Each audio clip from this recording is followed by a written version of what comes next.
In the memory of injustice, in the memory of Fong Li, in the memory of all victims of police brutality, in the memory of a tragedy translated to travesty, in the memory of a planted gun, conspiracies and sons lost under the sun. The videotape was lost and they thought it was all done. They were wrong. 3 shots running away, 5 shots on the ground, 1 son down, bleeding all around. His generation are the grandsons of a secret army that sacrificed to save the backs of soldiers. And shooting teenagers in the back would never achieve a medal of bravery unless they thought that person was a refugee from Southeast. The police pull over Civics and Toyotas at the rate of heartbeats of Hmong kids that get beat down at the side of small streets.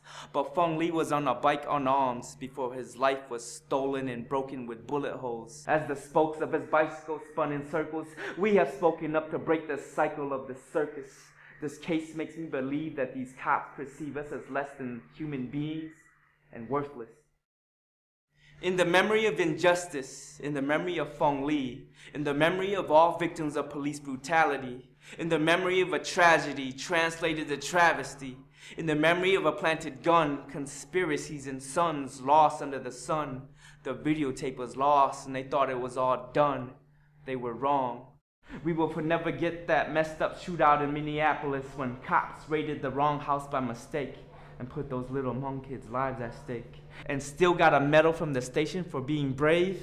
Give me a break. It makes me wonder what it takes for men with badges to earn a medal of valor these days. We don't feel protected and safe from policemen with swine pen mentalities. Think outside of the fence instead of doing dirt with bloodstains on shirts that leave family casualties.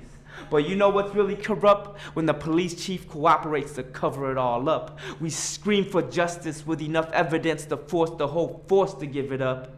The department is responsible. For those accountable, we demand fire. Those exposed should go to prison, haunted by the guilt of blood-spilt spirits for the rest of their lives.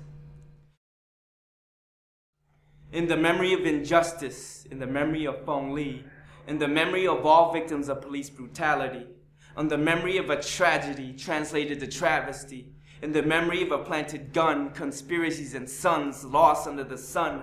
The videotape was lost and they thought it was all done. They were wrong. For those that judge Fong Li for possibly being down with gangs like his life was worth less, like a racist radio show host that wants attention, or people that misunderstand with ignorance. I was a former gang member, so that kid could have been me. My last name is Lee too, and I'm lucky enough to still breathe. And if this happened to me, I would have never had this chance for this passion to give back to community. More than ever, open up arms to outreach and unite movements together. For every community that had their hearts ripped open from the core by wild boars and blue uniforms, with no conscience of this nonsense of violence, we will not be silent to sirens of cyanide on our side of the city. Because it's not injustice for just us. There's a whole history of conspiracy. Stand with me, because the next tragedy could be in your family, so we suffocate from this case, skeptical to breathe, and only justice will give us the oxygen to be treated as human beings in the memory of injustice.